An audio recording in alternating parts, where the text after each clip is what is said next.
Hi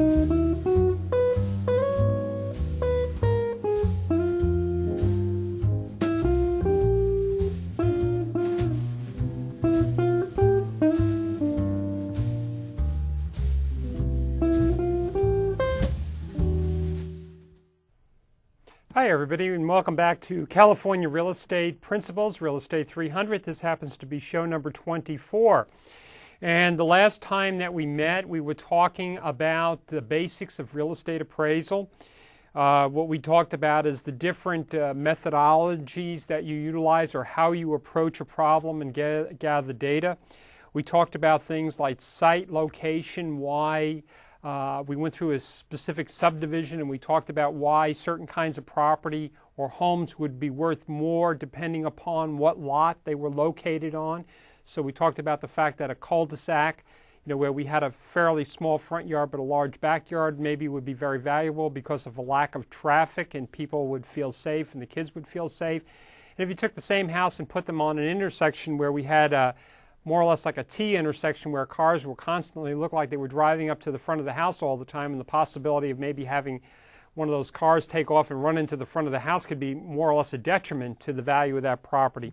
So we talked about all that, and then finally we discussed for people that were interested in becoming a real estate appraiser. I spent some time near the end of the class and took you to the California Department of, or what we call the Office of Real Estate Appraisal, and showed you what the requirements were for you to become a licensed real estate appraiser. And what I sort of emphasized during that period of time is that these requirements and licensing requirements are for people that are going to appraise homes that are going to involve, if you will, the federal government. So we're talking about people that are going to be getting FHA appraisals, VA appraisals, if the loans happen to be sold essentially on the secondary market. So it involves, if you will, most of the residential appraisal area. Another thing that I kind of wanted to emphasize is we sort of draw a line in between appraisers that normally would appraise one family, two family, three family, or four family properties. In other words, duplexes, triplexes, or fourplexes. We sort of distinguish those by saying those are more or less a residential appraiser.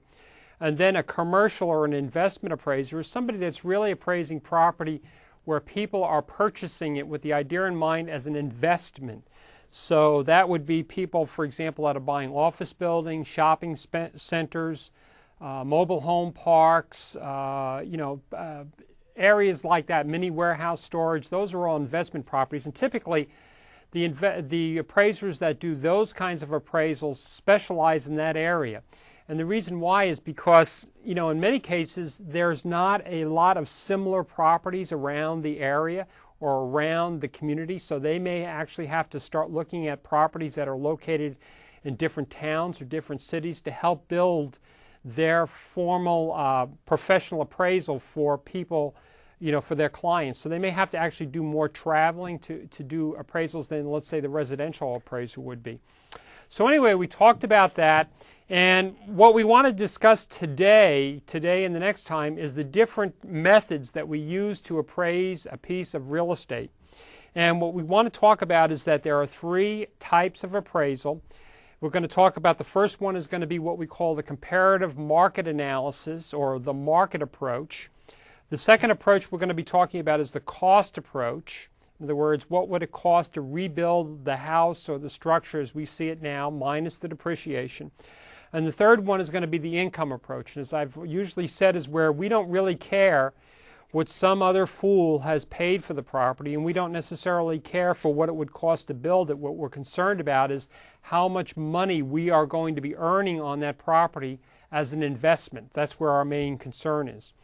So what I want to do is sort of, again, ground us a little bit in some definitions within the book, go through and share that with you, and then we'll kind of delve into the market approach, if you will. So again, what they start telling you here in the beginning is they say real estate salespeople need to know enough about appraisal techniques and practices so that they can determine in advance the approximate selling price of property. And again, this becomes important because, remember, when you are getting ready to go out and get a listing on a piece of property, a listing to list the house for sale, one of the jobs that you're going to be involved with is helping the client determine what a good selling price is for their home. What we don't want to do as real estate agents, we don't want to price it so high that nobody's going to be willing to look at it. We don't want to price it so low that, the next thing you know, the house sells and the client says, you know what, I think you advised me incorrectly. We probably could have gotten more money for it. So we want to know how that works. We also want to know how it works so that if we find that we happen to be in an area that we know for sure that it's getting beyond our area of expertise. In other words, maybe we're going to list a property that we haven't listed before. We're finding it difficult to find comparable sales, and maybe we need to know where is the time that we maybe need to invite a professional appraiser into the picture to help us establish that sales price for the property. So that's why it's important that we know as real estate agents how this appraisal process works. So moving on from there, it says salespeople have the advantage of determining the probable sales price of property quickly because they see similar properties in the area sell for each day. And as I've mentioned before, if you are a licensed real estate agent, one of the things that you're going to be doing on a weekly basis, if not even more often than that, is going on what we call a caravan or a home tour with your fellow real estate agents. You're going to be looking at all the new listings that happen to be for sale in the area or just came on the market that have been listed in the previous week or last couple weeks. And, the only way I can describe it is that if I take you and have you look at 30, 40, 50, 60, 100 houses over a period of time, every week looking at maybe 10 or 15 houses a week, you are, through, if no other way, osmosis, in other words, just through absorption and looking at a lot of houses, you're going to start to develop a feel of what houses should sell for. You're going to have a feeling for what adds value to a home. In other words, you'll know if you're selling homes in a certain community, whether a pool really does add value to that, or an extra bedroom does, or more bathrooms. You'll just know that because of just seeing lots and lots of properties on a weekly basis. And then talking to your fellow agents, talking to people from other companies, you'll have a really good feel for what property should sell for. Going on from there, it just says they, meaning the brokers or the agents, can be on top of the market because their multiple listing service and close contact with other knowledgeable agents. They are constantly being updated as to the current listing and selling prices. So this is something that you, just as a real estate agent, just getting up and doing your job every day, you're going to be pretty good at coming up with the value of properties, at least in the area where you happen to be dealing with. It goes on, but from there it says by completing a comparative market analysis form and presenting it to the seller can see at a glance the selling price of the house or condos in his and her neighborhood. This enables the seller to set a price for listings close to the realistic selling price. So really what we're trying to say is we're trying to sell you or convince you or let you know that it is absolutely critical as an agent that you really do have a really good, firm understanding of how this appraisal process in business works. It's extremely important because you are the one that's going to be advising your client on what the best price is that they could get for their property if, again, exposed to the market for a reasonable period of time. And your job is going to be generating that traffic of people looking at the house so that they can sell that within a reasonable or as quickly as they possibly can for the price that they want. So that's your job. That's why appraisal is so important to you. So moving on from there, what we want to do is just start out by saying, that there are three approaches. The first approach that we have in the real estate business, and we'll talk about that, is what we call the comparative market approach. And what I want to do is I'll read a little bit about this and I'll talk about it. It says one of the three approaches previously mentioned, which is the market approach, the cost approach, and the income approach, those three approaches. Of those three approaches previously mentioned, the market comparison method is the one most frequently used, especially in residential property. It is easy for an alert student to master this technique within a short period of time, And in reality, what it is it's just plain out now common sense. If you really think about it, as we as consumers on a daily basis, we go out and we shop for stuff. We are used to that. We go and we look for cars to buy. We go grocery shopping. We buy milk. We buy cookies. We buy candy. We buy all kinds of stuff. So we're familiar with the fact of looking at one product, looking at another product, and saying, well, why is this product more expensive than that one?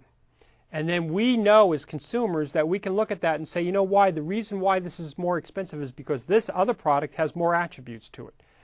The example I like to use, and I think I've used before, and hopefully I won't wear this out, it's like as if you went to a car dealership and you were looking to buy a Toyota Camry. That's what I always use as an example. And you know, they're way out in the distance. There's maybe 50 or 100 feet between you and those cars. So you really can't see any specific details about those cars. And maybe you're standing there and you're looking at them and the salesperson walks up behind you and you say, you know, I want to buy a blue Toyota Camry, and they're both blue. Can you tell me what the price is? And he turns around and says, well, you know, the one on the left is $15,000 and the one on the right is $20,000.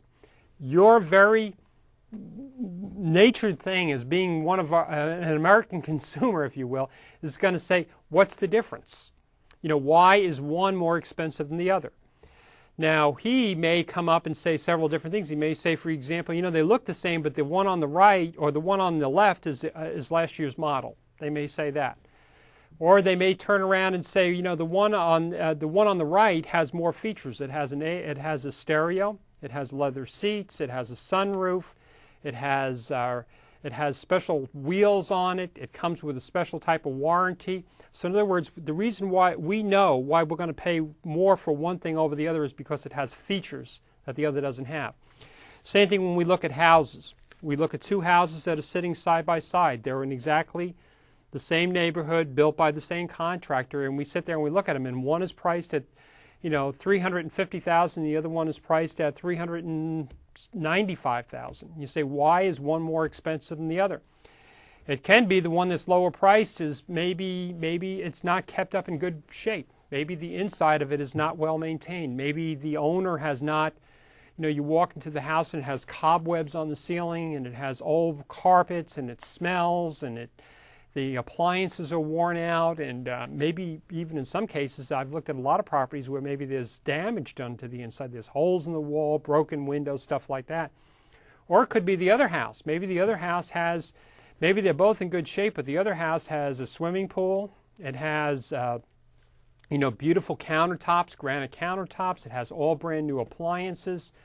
It has a nice Roman jacuzzi tub in the bathroom. It has a pool in the backyard. And that's the reason why we're going to pay more for one versus the other. It also could have a view. There could have one where, even so they're next to each other, one doesn't have a view and the other one may have a view. When I say next to each other, they could be, you know, they could be fairly large parcels of property, but it could be because they have a view or they have an extra garage. There could be some reason. So we know that as consumers that we're going to compare the features of both properties. And we're going to actually, believe it or not, we in our own little mind are going to assign some kind of a mental value to that. You know, maybe to us, if we buy the house with the swimming pool, we're going to turn around and say, you know what, I really like to have a swimming pool, and I'm really willing to probably pay an extra $20,000, $30,000, or $40,000 for a swimming pool. You know, I'm willing to pay for that. Actually, or I'm willing to pay more money because that has an extra garage. Okay, and the reason why I say that we need to be cognizant of that is because that's how we figure out, you know, for us to figure out how much more to value a feature that another house will have is not really what it costs to build it. It's what we as consumers will pay for it. And what's important about that is for us to keep in mind is that we may have the house that has the pool may have cost $50,000 or $60,000 to put that pool in. But consumers may only be willing to pay an extra $20,000 or $30,000 for that feature. And that sounds a little bit crazy, but there's a difference between the cost of building something and the value that we as consumers put on it. Okay? So we're going to we want to talk about that. The next thing is so this is a real common sense approach. The next thing that we want to think about is how in the world, if we're going to compare one property to the other, how do we make that adjustment how do we as an appraiser adjust the value for those additional features, plus or minus? So this is very, very important for you to know how you would do it if you're looking at an appraisal, or how the appraiser came up with it. So I'm going to go through this. It says how to adjust for a comparable sale, or what we call comps. Because remember, what we are going to be doing when we use this market approach is we're going to take and look at the multiple listing system data, okay, and we are going to look at that and see what other properties have sold for in the neighborhood. Okay, that's what we're going to be looking at. In fact, we'll probably start looking at that data before we ever leave our office. We'll probably look at that data. We'll have a list of that property so that when we go out to drive past that property, we can take a look at it. Okay, and I'll talk about that in a minute. Anyway, so it says the market data method is basically common sense. If your neighbor has a similar house to yours that he just sold for $400,000, then yours is worth $400,000. Okay, just sold, period, end of discussion. Okay, and it goes on from there. It says the only problem is that the adjustments must be made for any differences between the houses. And this is important. This gives you an example. And we have to spend some time focusing our attention on this so we get what's going on. It says, for example, if a similar $4,000 house had a fireplace worth $8,000 and yours did not, then your house would be worth $392,000. Okay? So in other words, if your house didn't have this fireplace that the neighbor did, then yours is going to be worth less. Okay? Adjustments should be made to the selling price of the comparable house for differences between the properties. Okay? The usual adjustments are made for differences in location, age, lot size, building size, condition of the property, and any time differences between the sales. So in other words, what do we make adjustments on? How do we make those? So for example, usual adjustments are made for differences in location. So for example, I may have a condo, a house, something, and that house might be located in a very quiet neighborhood or a quiet part of the neighborhood. The other house that's a comparable might be located somewhere near a freeway or a noisy street. So that would be a decision I would make. I would make an adjustment for it because people that live in that area tend to not want to live near the noisy street. I mean, I'm kind of thinking back to where I've looked at houses where, believe it or not, the freeway is directly behind that particular house, and you could open up the windows at 2 or 3 o'clock in the morning and there could be no cars coming past, but you could hear the noise. I've even seen houses. I saw a condominium project one time down in south part of San Francisco where a train ran right behind the house at night. Okay, and this was brand new. This was not old. This was brand new. So that could be something you're making an adjustment for. Some of the other things that we would make adjustments for would be things like age. One happens to be newer than the other one, meaning that it's in better shape, it has a newer roof, the paint job is new, the carpeting is new, so on and so forth. Lot size. Typically, usually, if the lot is bigger or it has some kind of a special view or based on what we talked about the last time, where in a subdivision is located, it could add value to it. We could maybe have a value where we're going to make an adjustment because it's a cul-de-sac versus being on the main street. Building size is another one. We may have houses that look exactly the same, but you're going to find out that yours is bigger or smaller. That could be a difference. Or more bedrooms or less, or more bathrooms or less. Okay? Condition of the property. This is a big thing right here. Condition. In other words, so for example, is the carpeting new or is it worn out? Is the house freshly painted or not? Is it got a new roof or not? Those are things that we would take a look at. Any time differences between the sales. That's another factor that's important because one of the problems with the market approach is that we are using comparable properties. So if that property has sold, the closer it is to the date that our house is, in other words, if it's sold in the last couple weeks, that would hopefully be a better indicator of value than a house that maybe sold a year ago or a year and a half ago. So we may make an adjustment because of the time of the sale. And remember, there are times, we talked about this before in the real estate cycle, there are times in which the market is on a great big growth cycle. So you're going to find out that if you are using, like maybe you'll read in there that, hey, houses went up in price 20 or 30% in the last year. So what ends up happening is that if you're using those houses that sold 5 or 6 months ago, you may find out, and you're telling the client to use that as a comparable, you may find out that your house is actually, because it's in so much demand, people are willing to pay more for it because the market is growing. Typically, we associate that with the fact that the interest rates are lower, there's a lack of supply of houses, and your house is going up in value. You could also have a period of time where, hey, you know what? The market hasn't changed at all. It's sort of flat. So maybe those houses that have sold a year ago or a year and a half ago are still good because the market is really not moving. It goes up and down a little bit, but it's pretty well staying straight. Or we could have, like we're going through right now, where the market is sort of on the downside. So if we take a look at what houses were selling for last year, we may find out our house actually has to sell for less because the interest rates have gone up. There's less people that can afford to buy, and therefore the prices have to come down if you want to sell it. So you have to look at where in the marketplace, what's been going on. Okay, so anyway, so let's go from here. So you have to make some kind of an adjustment. So how do you do this? What you do is you subtract or add from the selling price of the comparable property. Comparable means the property you're using to compare against yours. That's another thing. We call your property that you're appraising the subject property. It's always called the subject property. The property that we're using to compare it to for value is called the comparable property, or comps. Okay? So you subtract or add from the selling price of the comparable property to adjust for differences. All right? Okay. So anyway, most of this I think we pretty much have talked about, or I have discussed it here. Let me see if there's some things that they want us to emphasize here. Okay.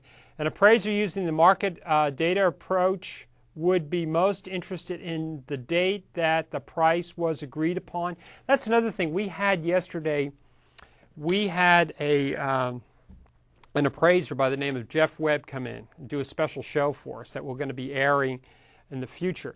But one of the things that he made sure that he mentioned is that whenever he does an appraisal on the piece of property, is he also has a copy of the contract, the accepted purchase offer. So he knows, what was the agreed upon circumstances that the buyer agreed to buy the property. And the reason why he said that this is important is because it's important for him to know, as an appraiser, what kinds of concessions have been made. For example, the selling price of the home might possibly be higher because the seller is willing to carry some financing, or the seller is willing to carry or pay the points on the loan, or the seller is agreeing to pay for the escrow and the title fees. He even went out to the furthest extreme that we see today where people have actually included in the sales price. There was a builder here a few weeks ago that actually was selling a car, or included a car with the house. Okay? That's not an unusual thing. You can also find out where builders are providing incentives for people to buy the house. It's not uncommon today. You open up the Sacramento Bee, you look in the Bee, and they'll have under the home section under Saturday and Sunday, starting usually on Friday, they'll talk about the builders offering some incentives. Like, for example, they'll give you some credits that you can go to the design center that they have and pick out a carpet that you want and use some of that money to upgrade things like carpet, upgrade countertop, put in special types of dishwashers, ovens, whatever. Okay, so the appraiser needs to know that. They just need to know why is that price there. What has the seller or the developer or the builder given the buyer as an incentive to buy that house? Very, very important.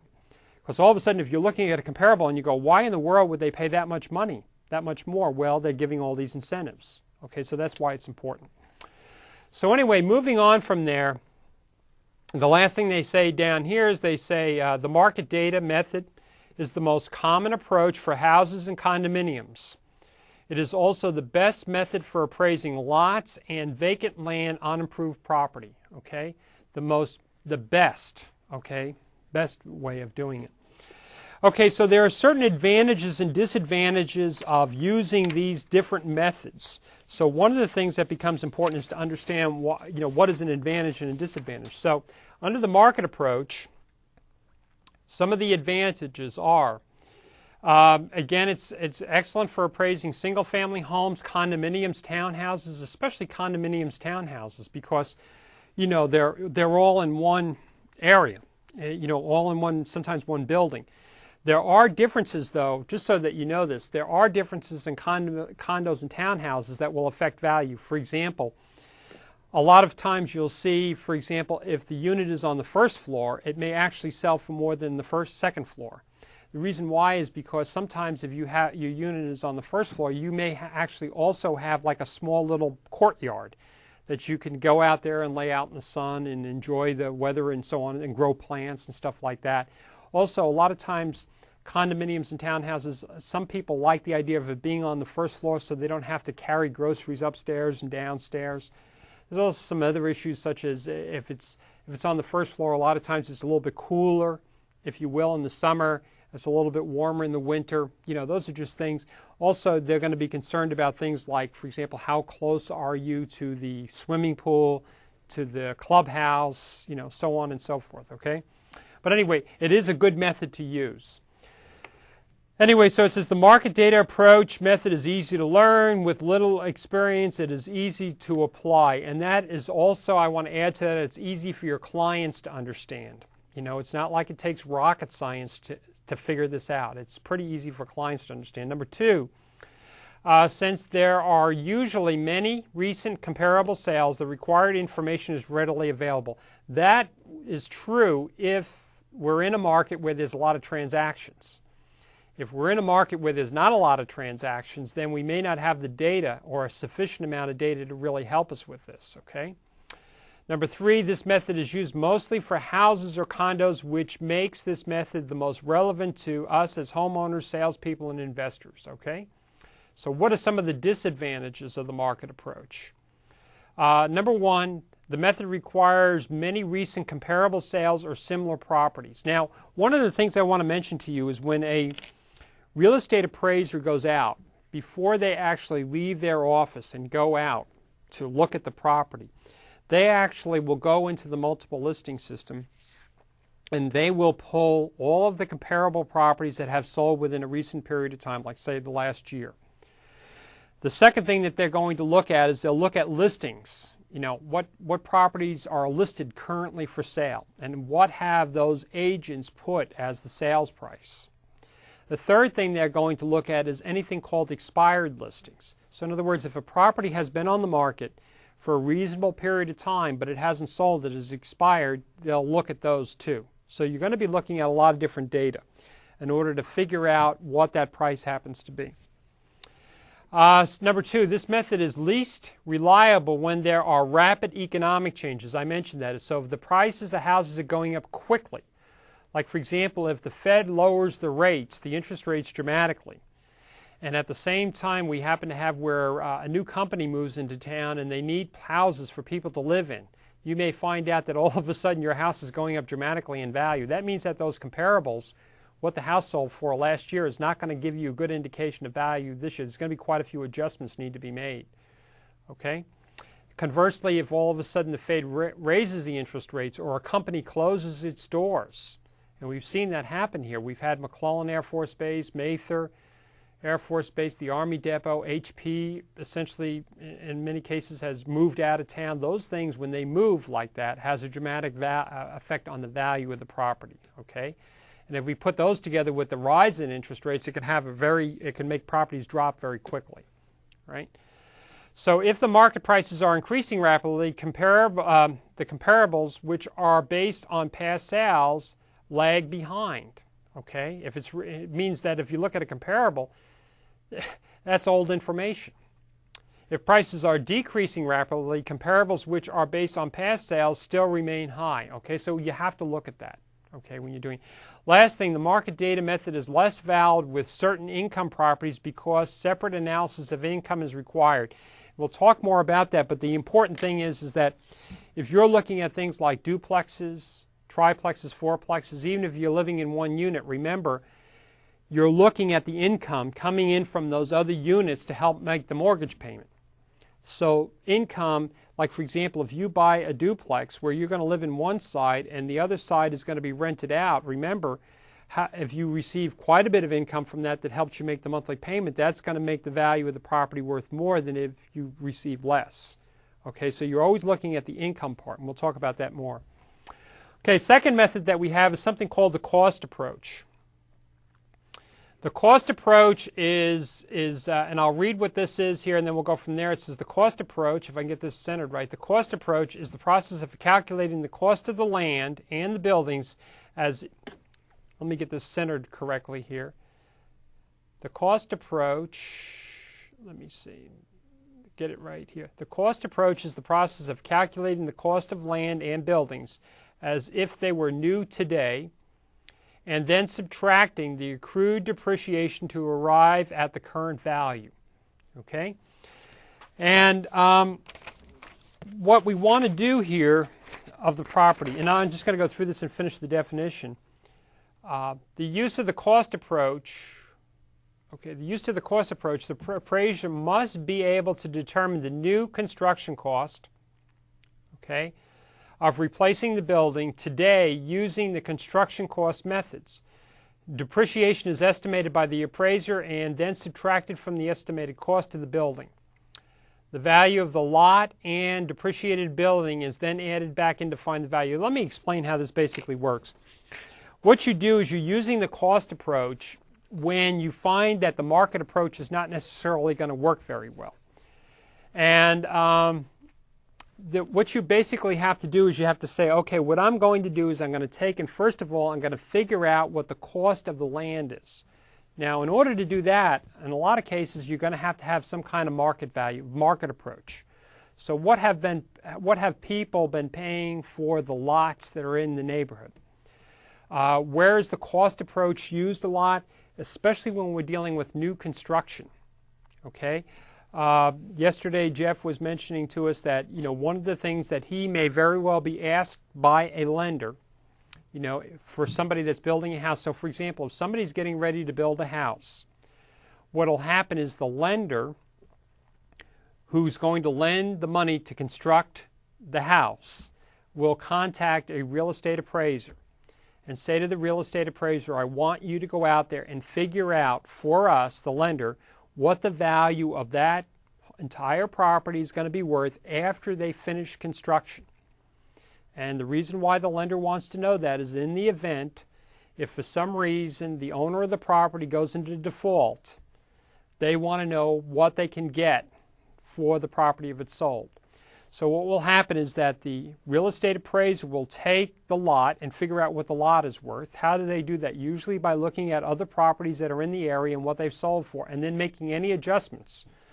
So maybe they're looking at lots that have sold, they're making adjustments in the land itself for the size of the lot, for its view, so on and so forth, for how much is usable land, unusable land, is it on a hill, is it in a valley? They'll make all those adjustments.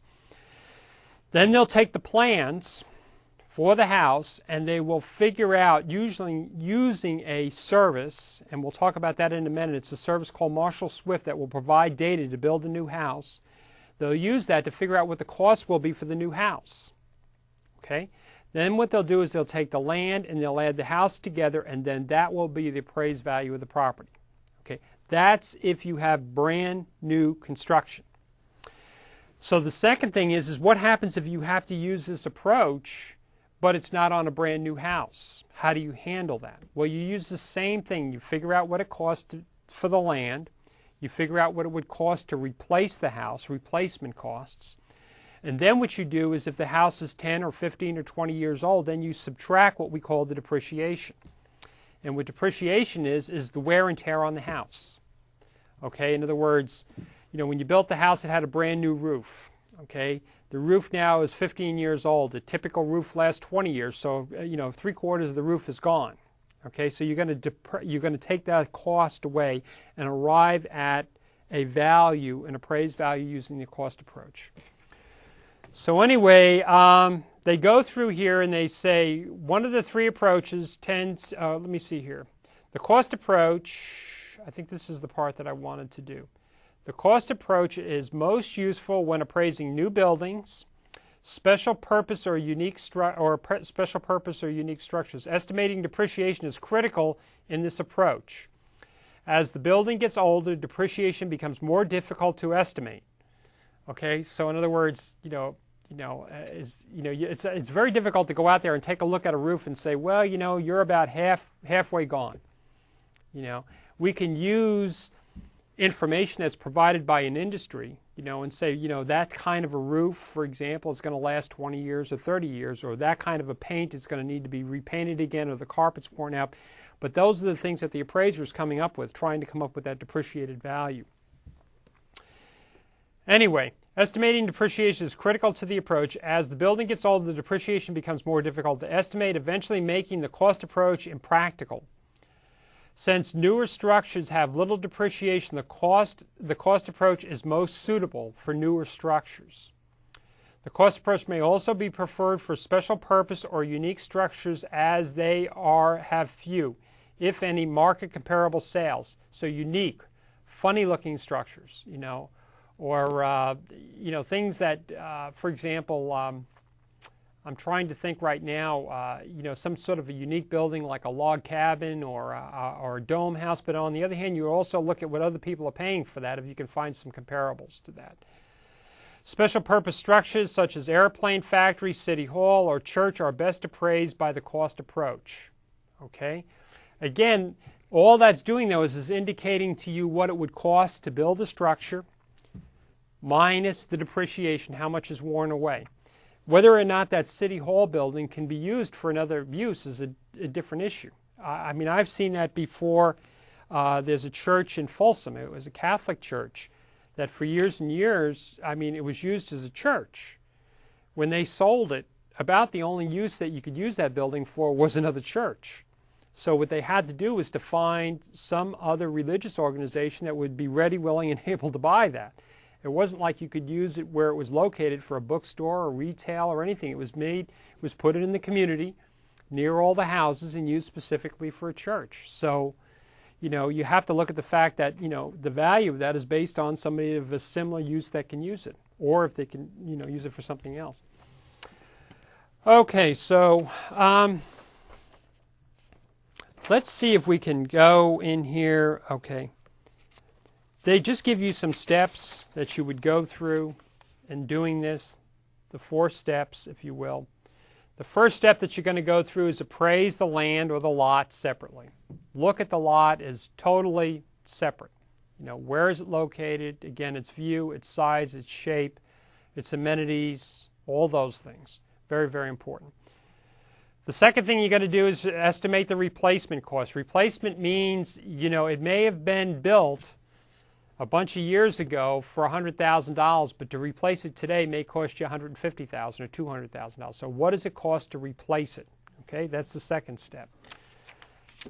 Okay, and underneath the replacement, let me see here. Okay, they talk about the replacement cost here, and they talk about 3 different methods of replacement costs, and so we want to make sure that you get this. It says replacement cost of a building at similar new structure today of equal utility using a modern construction methods. That's very important. So we're talking about, if you look at some of these buildings that have been built, maybe at that time when they built them, for example, maybe all the wood in it was hand sawed. And we're not doing that anymore. We're using some other kind of method. We may decide that maybe the roof was all built with the rafters and all were cut on site by hand. Maybe we're going to use the current method where we go to a lumber yard and we say, here, build the trusses and deliver them to the site. So we're talking about current methods. I think I mentioned that before. Nowadays, there's much more of a push to do as much work, if you can, on the house off-site. So if you can go to a controlled environment, like a large lumber yard, and ask them, build my walls for me. Strap them all down on a flatbed trailer and deliver them to the house, so I don't have to worry about building them on site.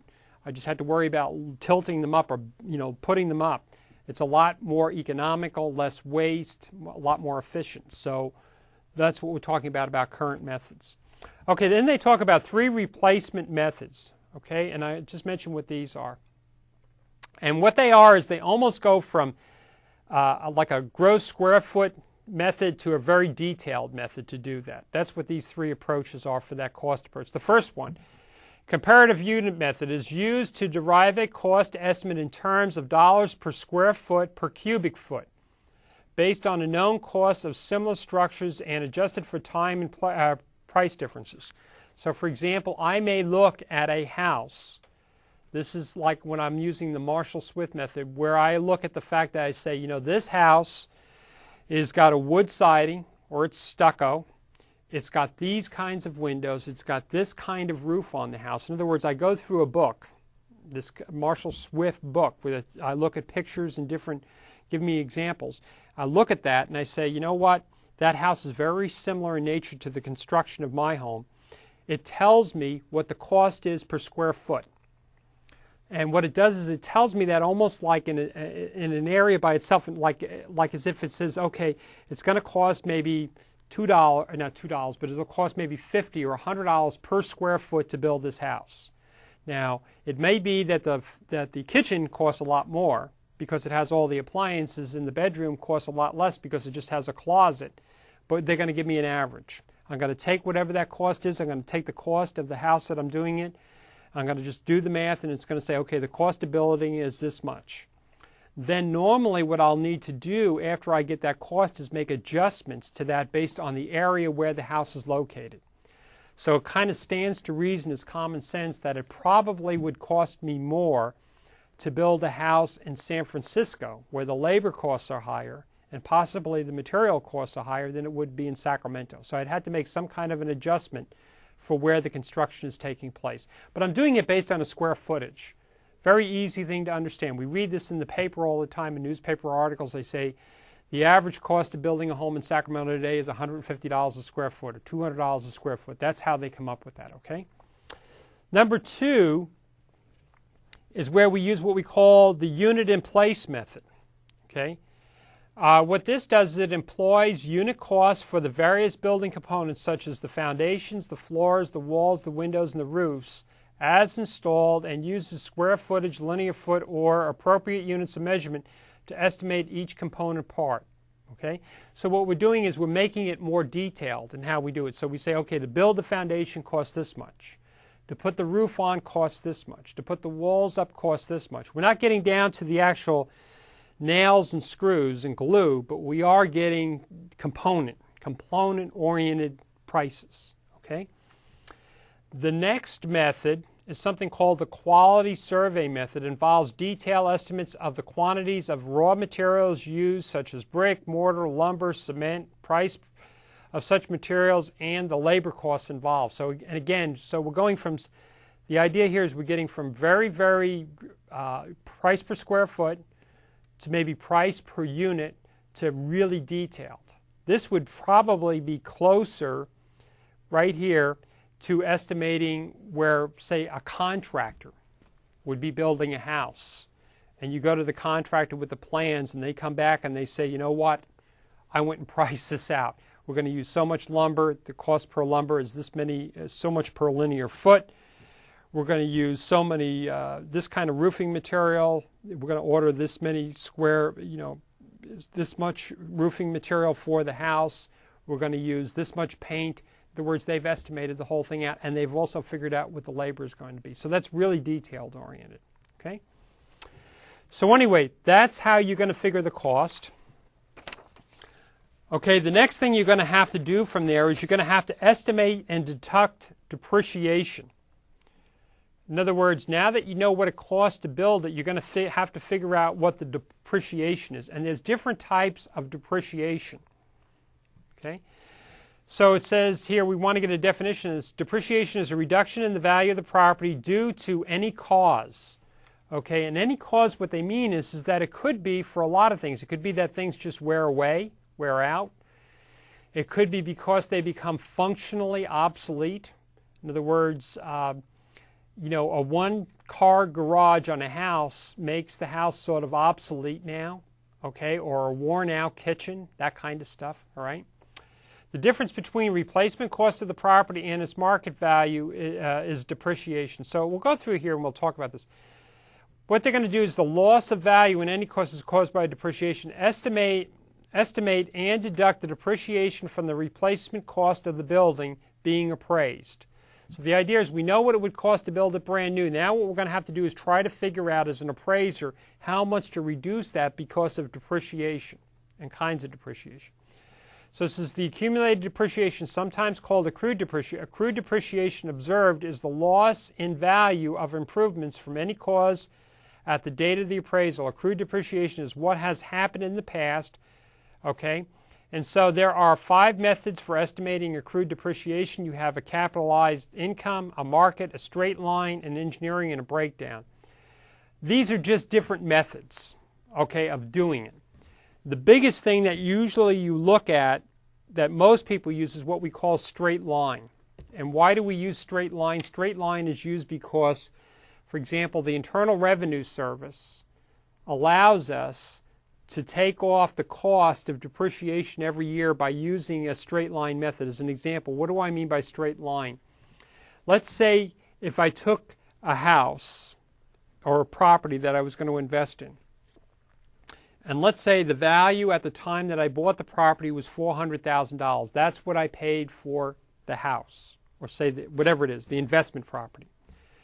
Now, when I talked to the appraiser or I talked to the real estate agent, we together figured out that of that $400,000 value for the house, $100,000 of that is for land, and $300,000 is what it would cost to build the building brand new. That's what it cost. Okay? So how did we do that? We got per square footage. We did something we came up with a cost. So now we know, okay, we can't depreciate land. Land can't be depreciated. You know, when we get all done, even after the house is built and people live in it for 100 years and they knock it down, the land is still there. So we're talking about the building. So we take this building and we say, okay, the building brand new is $300,000. So how do we figure out how much we need to take off every year because it's so old? What we do, and this is a very simplistic approach, the IRS allows us to do is to take, for example, 30 years and divide that into $300,000. If we do the math, that means that every year that we own that house, the value of it, if we divide 30 into $300,000, is $10,000. Okay? That means what the IRS tells us is that every year that we own the house, if we don't do anything else to it, it's going to depreciate in value $10,000 per year. Every year, $10,000. So if we're looking at a way of kind of coming up with an appreciation method, we could use that method. And that would mean if we built the house, if we figured out the house was brand new, it cost us, for example, $300,000 to build it. We've owned it for a total of, let's say 10 years. Okay, so it's been in existence for 10 years. What we do is we take the 10 years times the $10,000, and that comes out to be $100,000, and that means that we depreciate the house by that much. Okay, that's what we're talking about, depreciation. Okay, so that means if it was worth $300,000 to build it brand new plus the lot, and it had been in existence for 10 years and we hadn't done anything to it, that means we would take that price down by $100,000. That's what we mean by depreciation. Now, of course, realistically, in the real world, does that happen that way? No, because why? Because we as homeowners or investors do things to keep the house up. Okay, we may have replaced the roof during that period of time. We may have painted. We may have replaced the carpet. In other words, we do everything we can in order to keep the value of that structure up. But it's just like an example of how this would work. Okay, very, very important that we do that. Okay, so they go through these different methods, and basically what they do is they say the straight line method is explained here. For information on the other methods, you can go someplace else. And it says the straight line method, age life, assumes that the value declines in equal amounts of depreciation each year until it reaches zero. Okay? That's basically what we're talking about depreciation-wise. All right? Now, this company that does this kind of an approach here, the company that provides this kind of data, is called Marshall Swift. Okay, this is who appraisers use. And what they do is that this company provides this kind of data in a lot of different formats. They provide it, when I first started working with it and using it, it was like you got a loose leaf binder. And in the loose leaf binder, you would go through and you would find pictures of houses that would help you narrow down the kind of construction you were dealing with. So they may show you a house that had a tiled roof and stucco sides, or it was brick, or it was wood siding. So you would pick that kind of construction. Would help you narrow in on what the house actually looked like. Now this service here, this is a company, Marshall Swift is a company that provides this service to real estate appraisers. And they provide all different sorts of products. They provide this information via, if you will, a book, okay? That's a service that you pay for every year to get it updated. And they also provide it via CD-ROM. They provide it in a lot of different ways. What I want to do now is I think I might be able to take you to their website and show you what their stuff looks like. It's in your Blackboard website for those of you that are interested in looking at this. So I'm going to go to Blackboard. And if I go down here and go to Blackboard and I'll log on, okay, and hit the old go button. And I'm going to log on.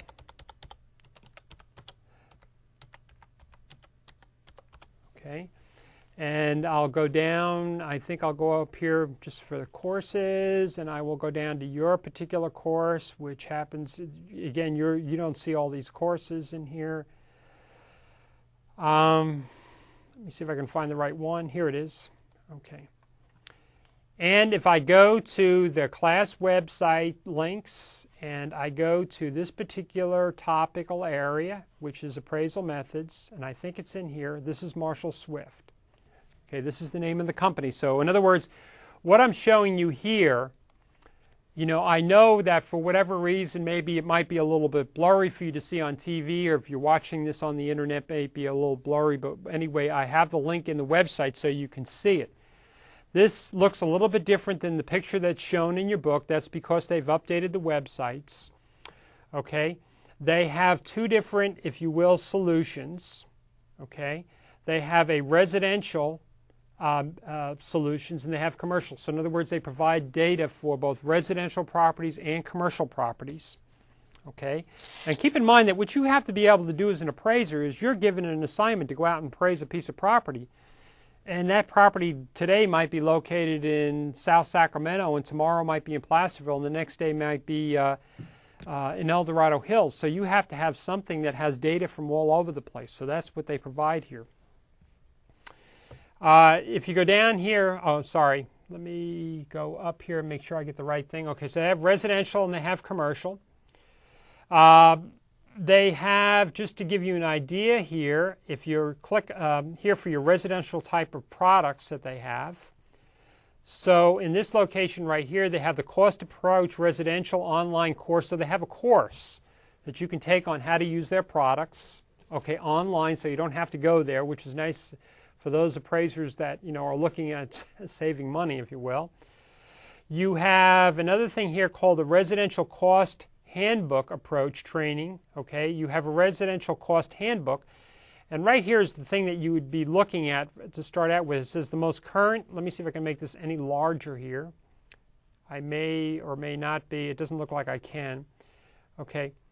This cost book, it says the most current building costs for basic single-family homes, low-rise apartment buildings, manufactured home, old residences, townhomes, duplexes, and urban row houses. Okay, that's what's in this book.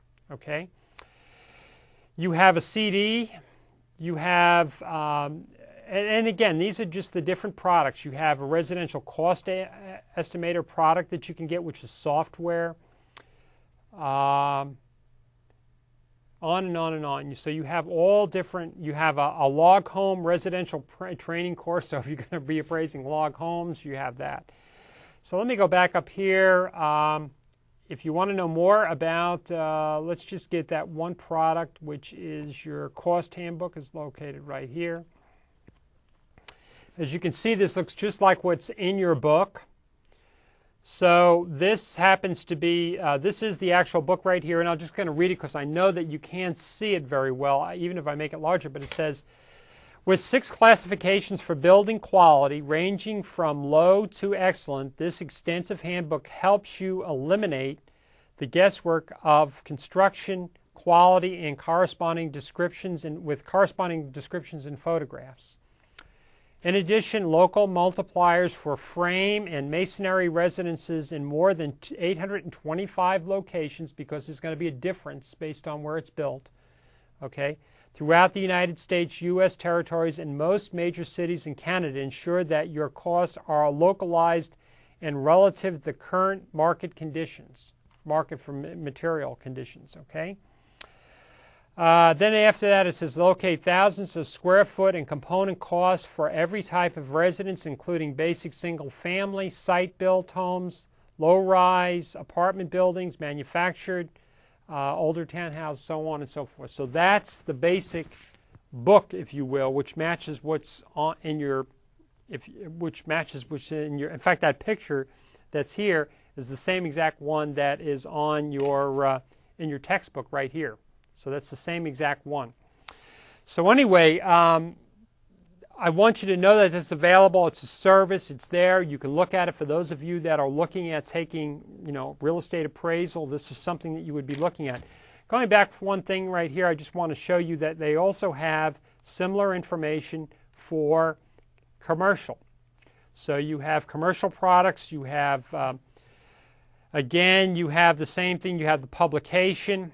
I'll go in here and again, it's more extensive, but you have different types of appraisal guides for commercial property. Okay, same thing. What's important, I think, as an appraiser is that an appraiser needs to have this kind of information available to them in order for them to do their work. Because essentially what happens is that when you get ready to do an appraisal, you're provided, a request to do the appraisal, you're provided, a copy of the contract, and the address of the property, and then what an appraiser has to start doing is start collecting information. I mean, you're going to have to, go to the multiple listing system in order to get data on, comparative market analysis, what properties have been selling for, look at what's currently being listed for sale, what's sold, what expired. You have to have that data available to you. You may also find yourself going to title insurance companies and finding out what properties that have sold that haven't gone through MLS. Like new homes, properties that people have sold on their own, stuff like that. You may also find that you're calling these agents and brokers and finding out what the houses were like. Why did they sell for that price? And then, of course, you're going to need to have a service for cost. You're going to have to find out what does it cost to really build this house. What kinds of data is available so I am able to come up with a reasonable cost estimate. Now, the next time we meet, we're going to move on. We'll move on from the cost. We'll talk a little bit more about the cost, but the next one we're going to be doing is talking about the income approach. Okay? And I think the next time we meet, what we're going to be doing is talking about the advantages and disadvantages of the cost approach. And then we'll finally move on to the income approach, how we do the income approach, which in some cases can be, for some people, sort of mysterious because, the market approach we can compare, one property versus the other. The cost approach, we can say, I can see where the lot costs that much. I can look at a set of plans and understand why it costs that much to build that house. But the income approach, now we're starting to look at some other things. We're trying to figure out what is the value of that income that's coming in every month being paid to us. What is the value of that? Okay, what is its capitalization rate? So we're going to be talking more about that. So anyway, I think we discussed a lot of stuff this time, and what I want you to do is I think appraisal is a really good area, and you really do need to know quite a bit about it. With that, I want to thank you very much for watching, and we'll see you back here the next time. Have a nice day.